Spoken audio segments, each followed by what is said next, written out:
আল্লাহর নবীকে কুলে নিয়া হালিমা সাদিয়া উটের পিছনে বসলেন, স্বামী সামনে বসলেন।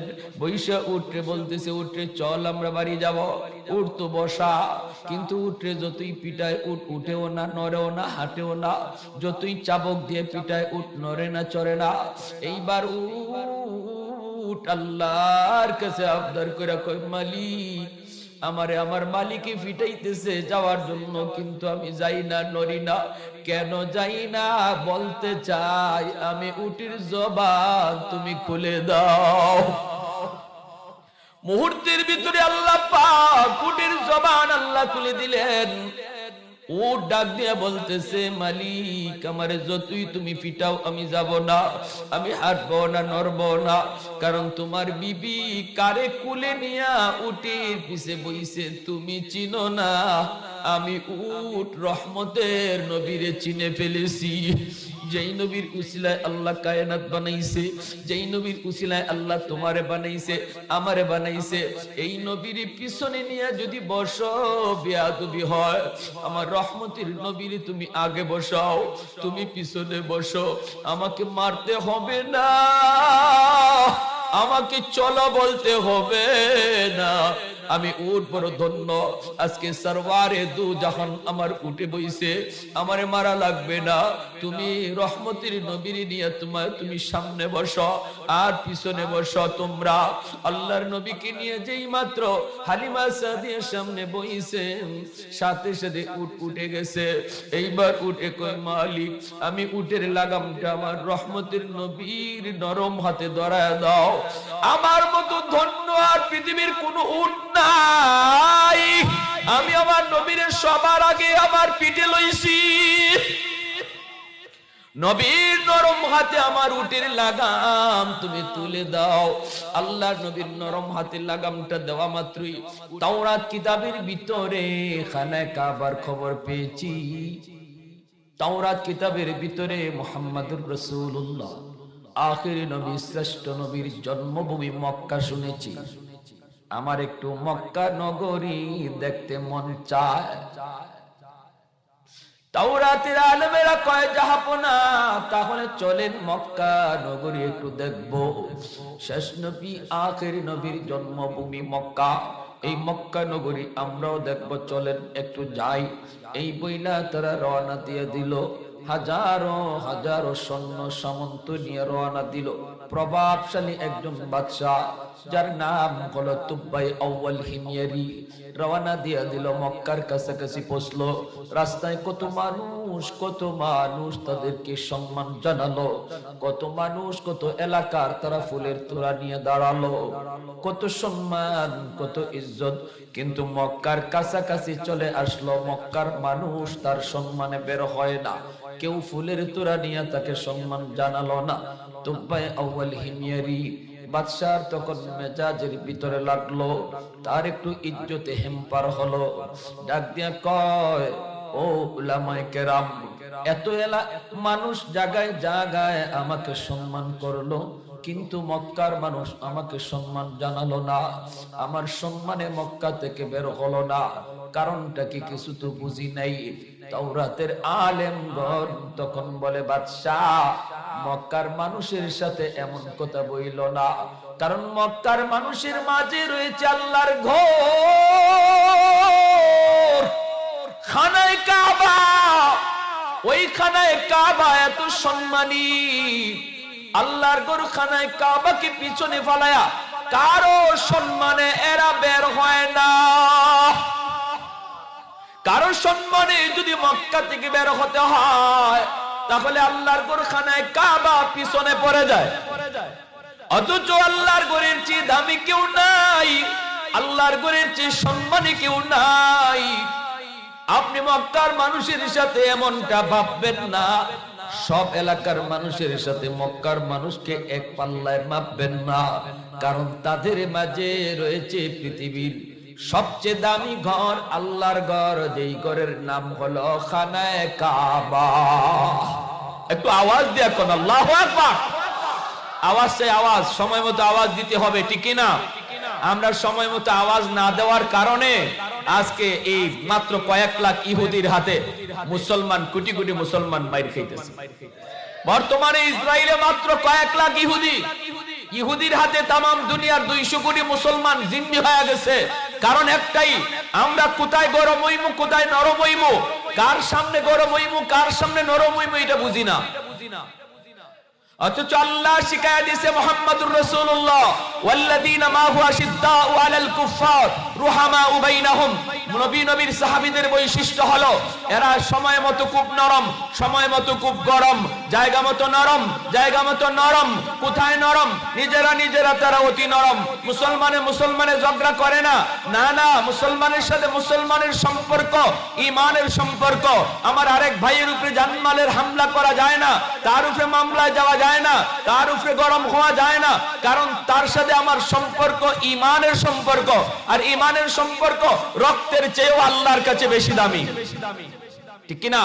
এজন্য ভাইরা, সামান্য রাজনীতির ফায়দার জন্য, দলের ফায়দার জন্য, নেতার ফায়দার জন্য আমরা আরেক কর্মীর উপরে, আরেক দলের মানুষের উপরে হামলা মামলায় যাব না, কারণ তার সাথে আমার সম্পর্ক ঈমানের। অতএব আমার সাথে আমার দল কবরে যাবে না, নেতা কবরে যাবে না, নেত্রী কবরে যাবে না, আমার সাথে আমার ঈমান কবরে যাবে। আওয়াজ হয় না? আরো জোরে বলেন ঠিক কিনা, আরো জোরে বলেন ঠিক কিনা। নেতা ছাড়তে পারি, ঈমান ছাড়তে পারি না, দল ছাড়তে পারি, ইসলাম ছাড়তে পারি না। দল করব ততক্ষণ যতক্ষণ দল ইসলাম মানবে, নেতা মানবো ততক্ষণ যতক্ষণ নেতা আল্লাহ রাসূল মানবে। যেদিন থেকে দল ইসলাম মানবে না, ওই দিন থেকেই দল মানি না। যেদিন থেকে নেতা আল্লাহ মানবে না, রাসূল মানবে না, ওই দিন থেকে নেতা মানি না। এর নাম হলো মুসলমান। আমাগরে নেতারা রাস্তায় নামাইয়া ফিডাফিডি করাইয়া আমার বুয়ারে, আপনার বুয়ারে লাশ বানাইয়া রাস্তায় ফালায়। আর এই লাশের দৃশ্য নেতায় ঢাকা বইয়া টেলিভিশনের পর্দায় দেখে কেমনে ফুলাফান মরে। আর নিজের বুয়ারে লন্ডন পড়ায়, নিজের বুয়ারে আমেরিকা পড়ায়, নিজের বুয়ারে জার্মান পড়ায়, ব্যারিস্টার বানায়, নিরাপদে রাখে। আর আমার আপনার বুয়ারে রাস্তায় লাশ বানায়। পাইছে আমাগরে মগা। বাঙালি মগা পাইছে, মগা না হইলে কোন দেশে ইজাত রাজনীতি চলে না। ডাইরেক্ট কইব মিয়া আমারে ফরে নামাও, তোমার ফুয়ারে আগে আনো, ঠিক কিনা জোরে কোন? তোমার ফুয়ারে আগে আনো। অতএব না না, আমরা পরস্পরে ভাই ভাই হয়ে চলবো, কেউ কারো উপরে হামলা মামলায় যাব না, নেতাদের কথাও আমরা মাইন্না কোনো ঝগড়াঝাটিতে যাব না, এটা আল্লাহর নিষেধ। আল্লাহ বলে রুহামা ও বাইনাহুম। এখানে যদি গরম হয়ে যাও তাহলে গরমের জায়গায় গরম হইতে পারতায় না, গরম হইবার জায়গা আছে, এখানে গরম হওয়ার জায়গা না, এখানে নরম থাকো। এক মুসলমান ভাই গরম হয়ে গেছে, তুমি নরম হয়ে যাও। গরম হইবার জায়গা কোথায়? আশিদ্দাউ আলাল কুফফার। যখন তুমি শুনবা হক বাতিলের দ্বন্দ্ব, যখন তুমি শুনবা ঈমান আর কুফরের ভিতরে টক্কর, যখন তুমি শুনবা পৃথিবীর কোন প্রান্তে তোমার কোন মুসলমান বোন বা ভাইয়ের কান্নার আওয়াজ, যখন তোমার কানে আসবে গাজায় মুসলমানের রক্ত ঝরছে, যখন তোমার কানে আসবে গাজায় শিশু বাচ্চাগুলি রক্ত ঝরছে, যখন তুমি দেখবা লোহিত সাগরের পানিটা পর্যন্ত মুসলমানের রক্তে লাল, অথচ শিশুদের কোনো অপরাধ নাই, নারীদের কোনো অপরাধ নাই, সাধারণ নিরীহ মুসলমানের কোনো অপরাধ নাই, তাদের ঘর বাড়ির উপরে হামলা হচ্ছে, তাদের শিশু সন্তানের উপরে হামলা হচ্ছে, এই আওয়াজ যখন তোমার কানে বসবে, জুলুম হচ্ছে, অত্যাচার হচ্ছে, এই জায়গায় তোমাকে গরম হতেই হবে। তুমি আগুনের চেয়েও বেশি গরম, তলোয়ারের চেয়েও ধারালো, পাথরের চেয়েও বড় বেশি ভারী। এর নাম হলো মুসলমান। প্যারে হাজিরিনের জন্য বলি, জাগা মতো গরম হও। জাগা মতো গরম হওয়া ঈমানের আলামত, ঈমানের আলামত। ইসলাম ধর্মে খালি নরমও নাই, ইসলাম ধর্মে খালি গরমও নাই। ইসলাম ধর্মে নরমের জায়গা নরম হইতে কয়, গরমের জায়গা গরম হইতে কয়। একজনে যদি খালি হাত জোর করেই চলে, খালি নরম নরম কথা কইয়েই যায়, এটাও ইসলামের বৈশিষ্ট্য না। আবার একজনে খালি গরম আর গরম, এর কাছে নরম কোনো কথাই নাই, এটাও ইসলামের বৈশিষ্ট্য, ঠিক কিনা জোরে বলেন? এজন্য আমার ভাইয়েরা মনে রাখবা, আজকে আমাদের অবস্থান থেকে আওয়াজ দেওয়া চাই। আমাদের ফিলিস্তিনের বর্ডার নয়, ফিলিস্তিন আমাদের বর্ডার নয়, যুদ্ধে শরীক হওয়ার কোনো সুযোগ আমাদের নাই। হামাস মুজাহিদদের পাশে আর মজলুম মুসলমানের পাশে দাঁড়ায়া জিহাদে শরীক হওয়ার সুযোগ আমাদের নাই, আমাদেরকে করে দেওয়া হয় নাই। কিন্তু আমাদের সুযোগ আছে আল্লাহর কাছে হাত উঠাইয়া দোয়া করার, আমাদের সুযোগ আছে ইসরায়েলি পণ্য বয়কট করার। আরেকটা হলো মনের কথা, মনের কথা, যদি কখনো সুযোগ এসেই পড়ে আপনার সামনে মজলুম মুসলমানের পাশে দাঁড়ানো, শেখানোর, আমার শিশু হত্যা নিষ্পাপ অবুঝ শিশু হত্যার বিচার নেওয়ার, বদলা নেওয়ার সুযোগ যদি তোমার সামনে এসেই পড়ে যুবক, আমি জানতে চাই ওই ময়দানে হাজির হইয়া বদলা নিতে কারা কারা তৈয়ার, হাত উঠে আল্লাহকে দেখাও।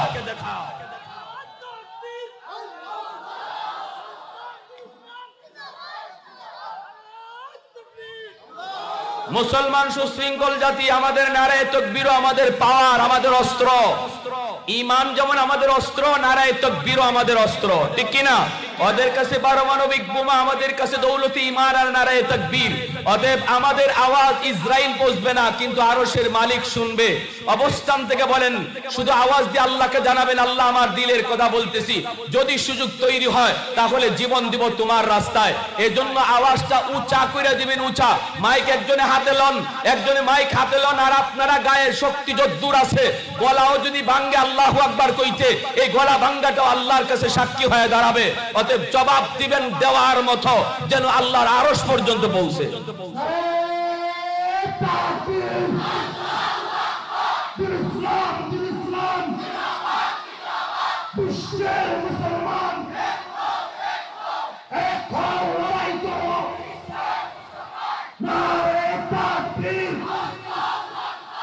পশ্চিমাদের চোখ পড়েছে কাবা ঘরের প্রান্তরে, ব্রিটিশ দালাল দল বেঁধেছে ধ্বংস করতে চায় কারে। পশ্চিমাদের চোখ পড়েছে কাবা ঘরের প্রান্তরে, ব্রিটিশ দালাল দল বেঁধেছে ধ্বংস করতে চায় কারে। আল্লাহ পাকের ঘর, তোর সাহস থাকলে ধর। আল্লাহ পাকের ঘর, তোর সাহস থাকলে ধর। দো জাহানের মালিক যিনি, পবিত্র কাবা। ওই আরবের দিন বাঁচাতে সত্য ন্যায়ের মুক্তি চাই, মুহাম্মাদের বাহিনী আজ আসলে তোদের রক্ষা নাই। ওই আরবের দিন বাঁচাতে সত্য ন্যায়ের মুক্তি চাই, মুহাম্মাদের বাহিনী আজ আসলে তোদের রক্ষা নাই।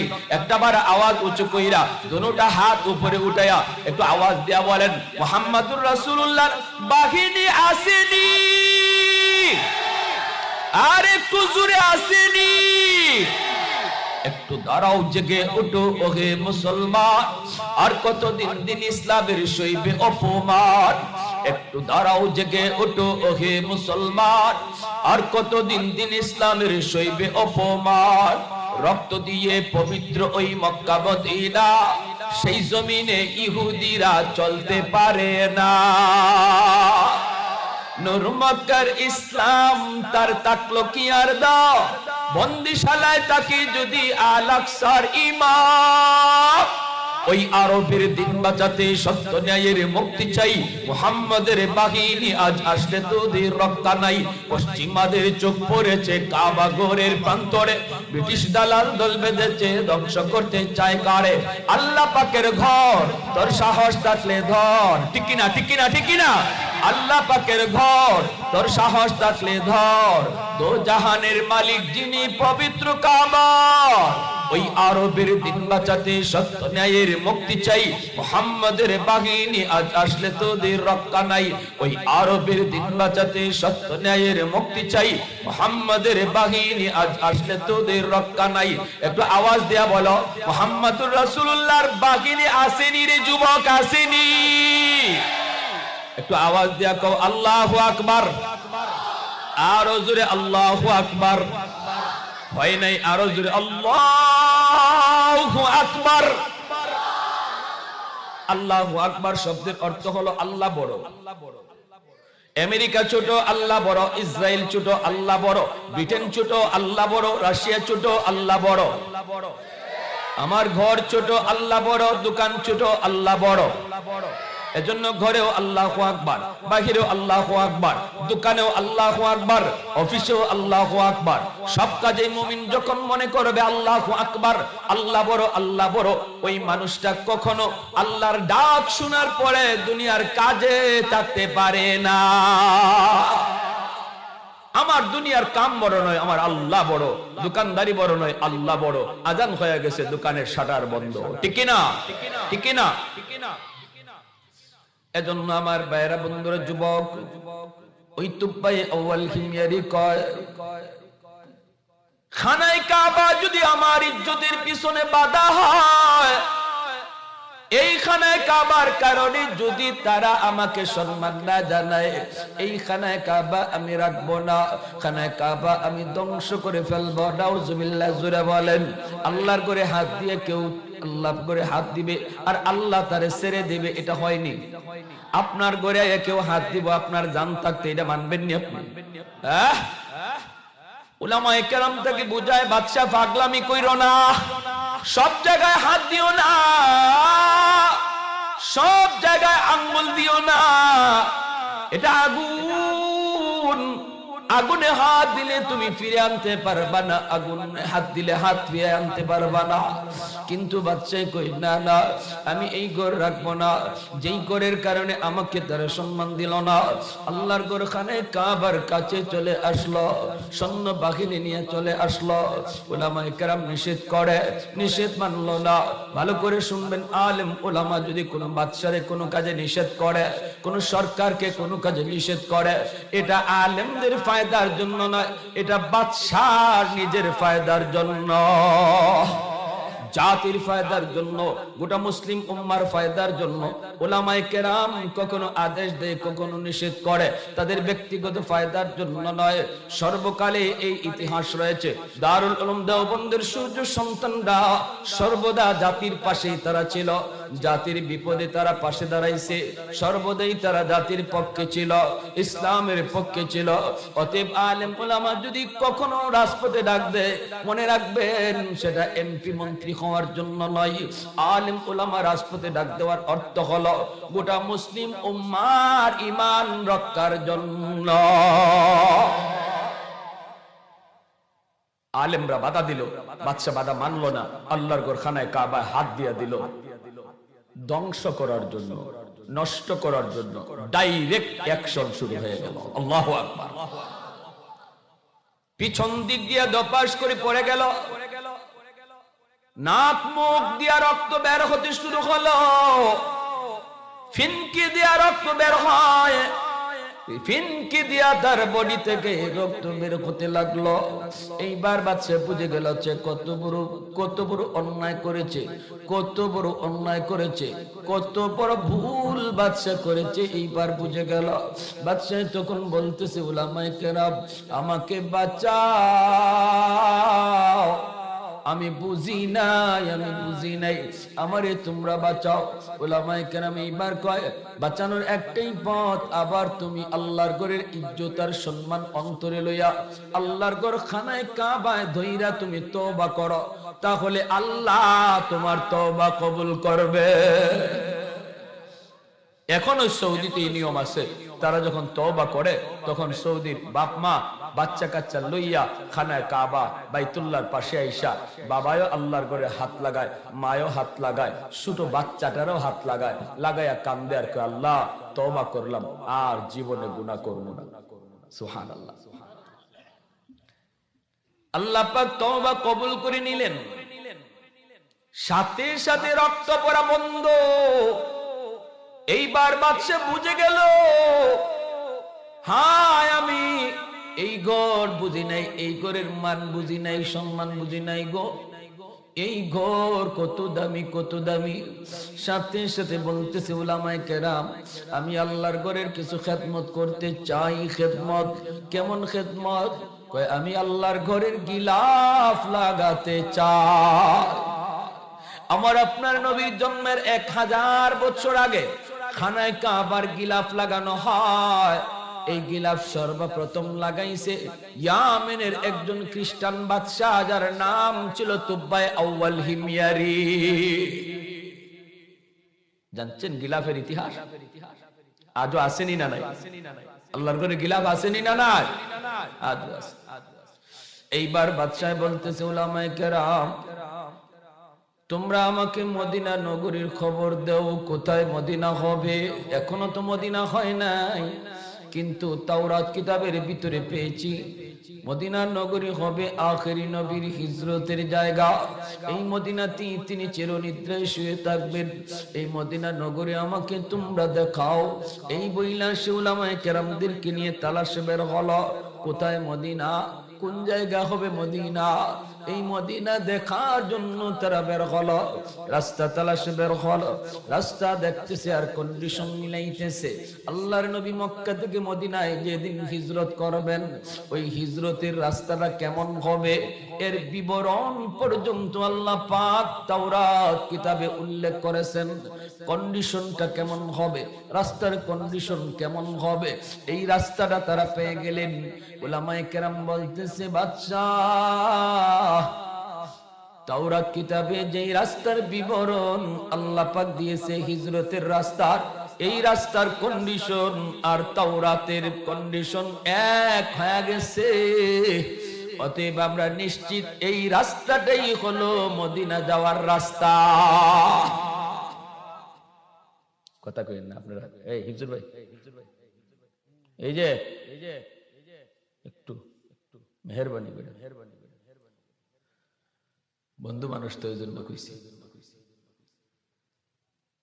উলামায়ে কেরাম বলতেছে রাস্তা এটাই, তাওরাতে আমরা যে রাস্তা পাইছি আর এই রাস্তা, দুই রাস্তার কন্ডিশন এক। অতএব এই রাস্তা ধরে হাঁটলি আমরা মদিনা পেয়ে যাব। সুবহানাল্লাহ। তারা এই রাস্তা দিয়ে হাঁটা শুরু করলো। হাঁটতে হাঁটতে হাঁটতে হাঁটতে মদিনা যেই নগরী হবে এই মদিনা নগরীর ভিতরে তারা যায় ঢুকলো। এইবার মদিনার চতুর্দিকের আবহাওয়া, চতুর্দিকের পরিবেশ আর বাতাসের আবহাওয়া তাওরাত কিতাবের সাথে তারা মিলায়। সুবহানাল্লাহ। আমি কেন বলতেছি যুবক, তুমি যেই নবীর উম্মত, এই নবী হিজরত করবেন কোন রাস্তা দিয়া, এই রাস্তার বিবরণটা পর্যন্ত আল্লাহ আগের নবীর কিতাবে আল্লাহ উল্লেখ করেছেন। তোমার নবী হিজরত করে যে মদিনায় যাবে ওই মদিনার কন্ডিশন কেমন হবে, এই মদিনা নগরীর চতুর্পাশ কেমন হবে, রাস্তাঘাট কেমন হবে, আবহাওয়া কেমন হবে, এর পুরোপুরি বিবরণ আল্লাহ তাওরাত কিতাবে দিয়েছেন। এইবার ওই জায়গাটাতে যাওয়া মাত্রই তখন উলামায়ে কেরাম কই, বাদশা জাহাপনা এই জায়গার চতুর্দিকের কন্ডিশন আর আবহাওয়া সব মিলায় আমরা বলতে পারি এই জায়গাটাই হবে মদিনাতুন নবী। উলামায়ে কেরাম কয়, বাদশাহ আমরা মদিনার সংবাদ পেয়ে গেছি, মদিনার সন্ধান পেয়ে গেছি। এই মদিনা ছেড়ে আমরা আর ইয়ামেন যাব না, আমরা ইয়ামেন আর ফিরে যাব না। এই খালি জায়গাতে আমাদেরকে 400টা ঘর বানায় দিয়ে যাও, এই জায়গাতেই আমরা বসবাস করব, এখানেই আমাদের মরণ হবে, এই মদিনাতেই কবর হবে। আমাদের কবরের পাশ দিয়া রহমতের নবী সরওয়ারে দু জাহান তিনি পায়ে হাঁটবেন, নবীর পায়ের কদমের ধুলাবালি আমাদের কবরে পড়বে। আমাদের কবরে রহমতের নবীর পায়ের ধুলাবালি করে পড়বে। আমরা ধন্য, নবী যেই মদিনায় শুয়ে থাকবে এই মদিনায় আমরাও শুয়ে থাকবো। অতএব আমাদেরকে এই মদিনায় রেখে যান, 400টা ঘর আপনি বানায় দিয়ে যান। এই কথা বলতেই বাদশাহ কয়, আমার তো মন চায় নবী যেই দেশে চিরনিদ্রায় শুইবেন, আমারও তো মন চায় এই দেশে আমিও শুয়ে থাকি, আমার কবরটাও আমি মদিনায় বানাই। কিন্তু না না, আলেমগণ কয় না না, আপনার কাঁধে বহুত বড় জিম্মাদারি, আপনি ইয়ামেনের বাদশাহ, জনগণের বহুত বড় জিম্মাদারি আপনার কাঁধে, আপনি থাকতে পারবেন না, আপনি চলে যান। এই বইলা সৈন্যগুলি নিয়ে বাদশাহ চলে আসবেন, কিন্তু 400 জন আলেম তারা মদিনায় থাকবেন। ভাইরা বন্ধুরা, ইসলামের ইতিহাসের সর্বোচ্চ ইতিহাস, ইসলামের ইতিহাসের নির্ভরযোগ্য ইতিহাস গ্রন্থ আল বেদায়া ওয়ান নিহায়া কিতাবের ভিতরে লিখেন 400 জন আলেমের জন্য 400টা বাড়ি বাদশা বানায় দিল। আর একটা বাড়ি বাদশা বানায় কার জন্য কেউ জানে না, কেউ জানে না। মনের ভিতরে যত মাধুরী মাধুরী, এই মনের সমস্ত মাধুরী দিয়ে আসে একটা ঘর বাদশা বানাইতেছে। দামি দামি পাথর সংগ্রহ কইরা মনের মাধুরী দিয়ে একটা ঘর বানাইতেছে বাদশা। আলেমরা যে জিগায়, বাদশা এই ঘরটা এত সুন্দর করে তুমি কার জন্য বানাও? আমাদের জন্য তো তুমি ঘর বানায় দিলা, এই ঘরটা আবার কার জন্য? তুমি বুঝি মদিনায় থাকতে চাও?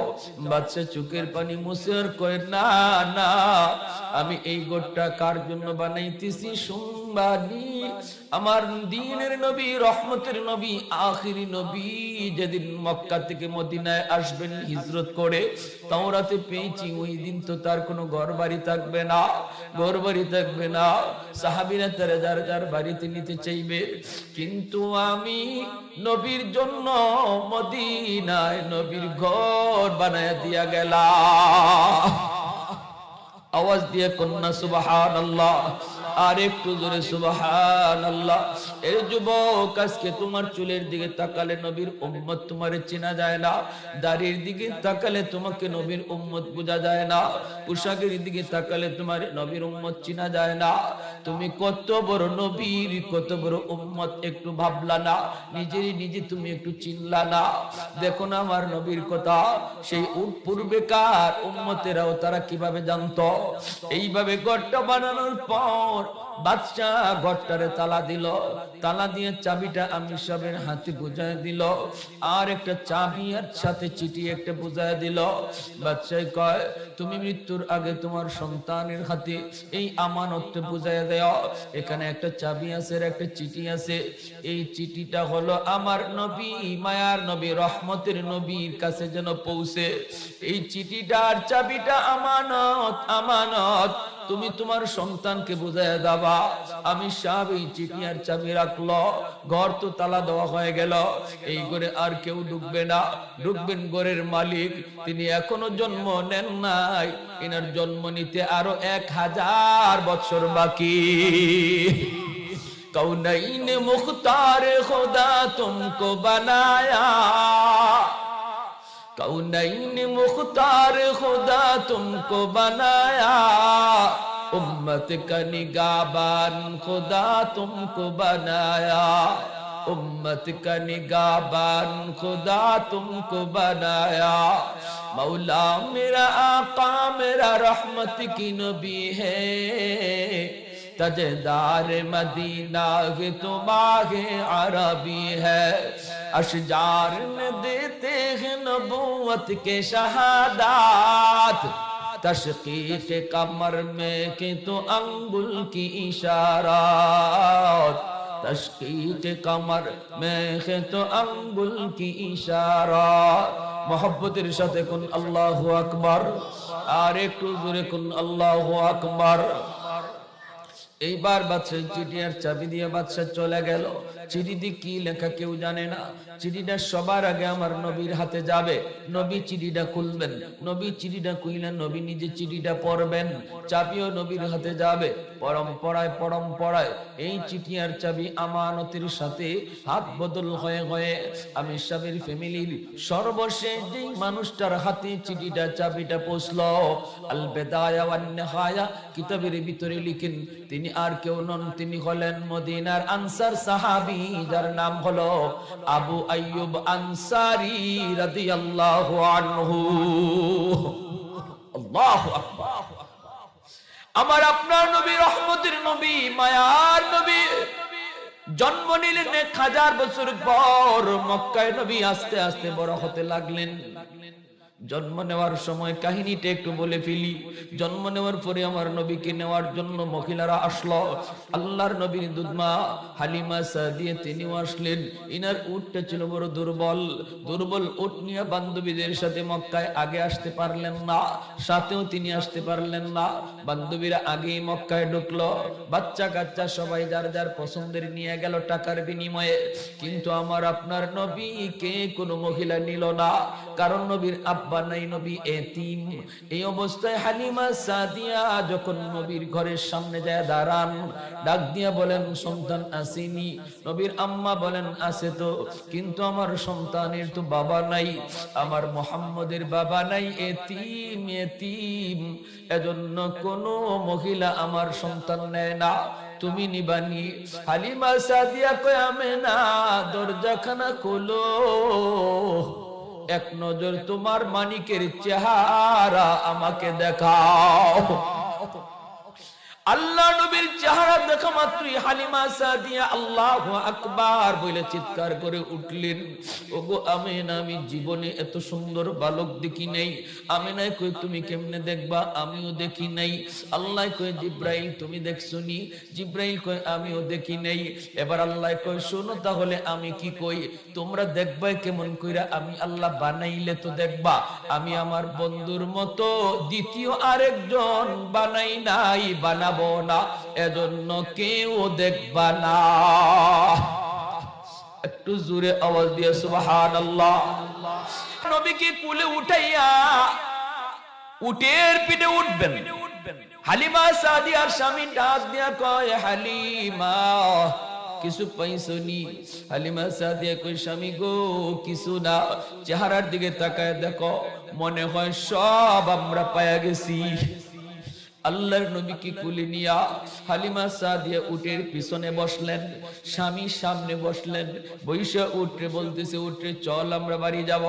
উঠ তো বসা, কিন্তু উঠে যতই পিটায় উঠ উঠেও না, নড়েও না, হাঁটেও না। যতই চাবক দিয়ে পিটায় উঠ নড়ে না, চড়ে না।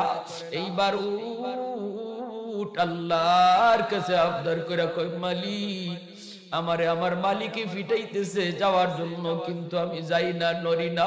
কেন যাই না বলতে চাই, আমি উটির জবান তুমি খুলে দাও। মুহূর্তের ভিতরে আল্লাহ পাক উটির জবান আল্লাহ খুলে দিলেন। ও ডাক দিয়া বলতেছে, মালিক আমারে যতই তুমি পিটাও আমি যাব না, আমি হাঁটবো না, নড়বো না।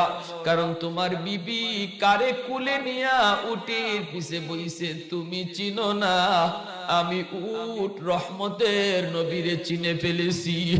যেই নবীর উসিলায় আল্লাহ কায়নাত বানাইছে, যেই নবীর উসিলায় আল্লাহ তোমারে বানাইছে, আমারে বানাইছে, এই নবীর পিছনে নিয়ে যদি বসো বেয়াদবি হয়। আমার রহমতের নবীর তুমি আগে বসাও, তুমি পিছনে বসো।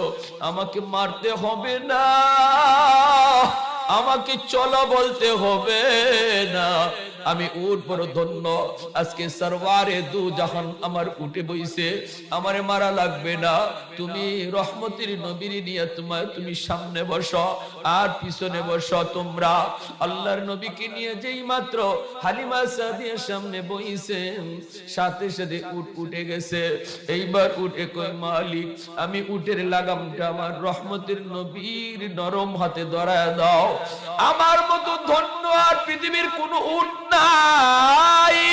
আমি আমার নবীর সবার আগে আমার পিঠে লইছি। নবীর নরম হাতে আমার উটের লাগাম তুমি তুলে দাও। আল্লাহর নবীর নরম হাতে লাগামটা দেওয়া মাত্রই উটের শরীরের মধ্যে বরকত চলে আসলো। উটে আর মারা লাগে না, দ্রুত বেগে হাঁটা শুরু করলো। বান্ধবীরা আগেই চলে গেছে, অল্প সময়ের ভিতরে বান্ধবীদের ক্রস করে ফেলছে। বান্ধবীরা কয়, হালিমা তোমার উটের ভিতরে এত শক্তি কেমনে আইলো? যাওয়ার সময় তুমি তো আমাদের সাথেই যাইতে পারলা না। এটা কি এই উট না অন্য উট? হালিমা সাদিয়া কই, না এটা অন্য কোন উট নয়, এটা আগের উট। কই তাহলে শক্তি আইলো কেমনে? হালিমা সাদিয়া কয়, যাবার সময় উটের লাগাম ছিল আমার স্বামীর হাতে, আর এখন বাড়ি যাওয়ার পথে উটের লাগাম রহমতের নবীর হাতে। उल्फत में तेरी वैस ने दंदान को तोड़ा, बू बकर उमर नक्श कदम तेरा न छोड़ा। उल्फत में तेरी वैस ने दंदान को तोड़ा, बू बकर उमर नक्श कदम तेरा न छोड़ा। ऐ उशाक नबी वाके असरार मदीना, सुल्तान का सुल्तान है सुल्तान मदीना। सरकार का सरकार है सरकार मदीना। गुलजार के गुलजार है गुलजार मदीना। अल्लाह ने मक्का ही में ये काबा बनाया, इस काबा का काबा तेरी मरकद को बनाया। अल्लाह ने मक्का ही में ये काबा बनाया, इस काबा का काबा तेरी मरकद को बनाया। ऐसा लम्हा जी चले जा राहे मदीना, सुल्तान के सुल्तान मदीना, सरकार के सरकार है सरकार मदीना, गुलजार के गुलजार है गुलजार मदीना। मोहब्बतेर साथे कोन अल्लाहु আকবার, আর একটু জোরে আল্লাহু আকবার। হালিমা সাদিয়ার স্বামী আল্লাহর নবীর নিয়ে সামনে এসে বইছেন, উটের শক্তির মধ্যে বরকত চলে বাড়ায় দিল কে? এবার আল্লাহ কইরে হালিমার ঘর, এ দুনিয়ার বরকত আমার হালিমার ঘর ছিল এতদিন হালিমার, এখন তো আর হালিমার না আমার বন্ধুর, অতএব বন্ধু ঘরে যাওয়ার আগে বরকত তোমরা তার ঘরে চলে যাও, আমার বন্ধু ঘরে ঢোকার আগে তোমরা বরকত চলে যাও। হালিমা সাদিয়ার ঘরে বরকত আগে চলে গেল, এখন থেকে এটা নবীর ঘর। এজন্য ভাইরা নবী এইভাবে আস্তে আস্তে বড় হলেন, নবুয়ত পাইলেন, হিজরত করলেন। যেদিন নবী মক্কা মদিনায় হিজরত করলেন, কোবা এলাকায় নবী আগে যেয়ে ঢুকলেন, মসজিদ বানাইলেন মসজিদে কোবা, মদিনার প্রথম মসজিদ মসজিদে কোবা। এই মসজিদে কেউ যদি 2 রাকাত নামাজ পড়ে, আল্লাহর নবী বলেন কবুল উমরা হজের সওয়াব পাবে। মদিনার মানুষ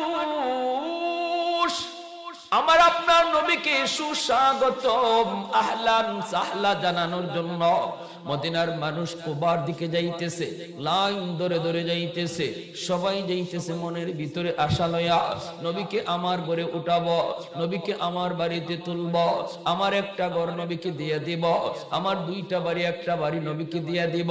এই বইলা সবাই কুবার দিকে যায়, কুবার দিকে যায়।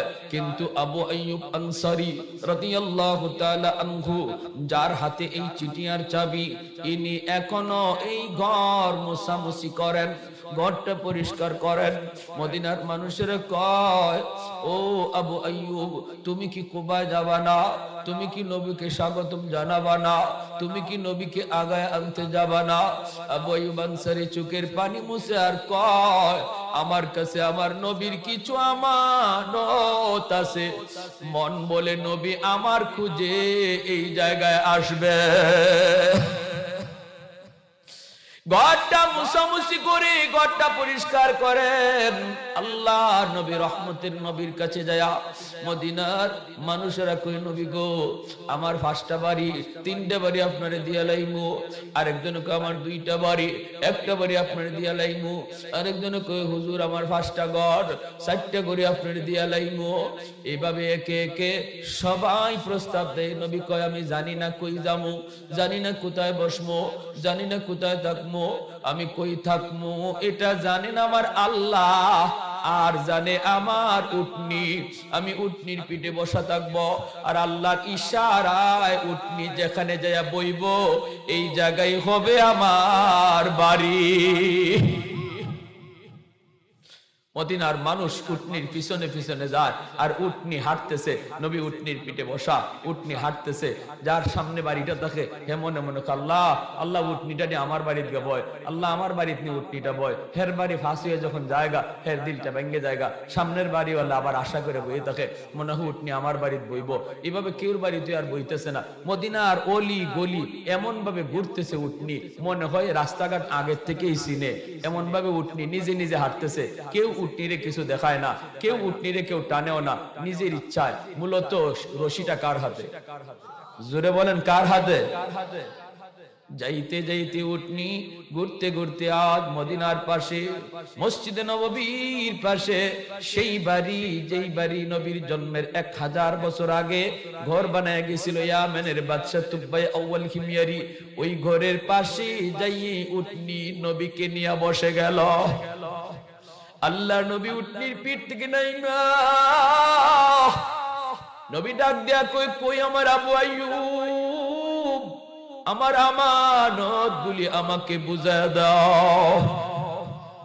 সাহাবায়ে কেরাম অবাক হয়ে গেছেন।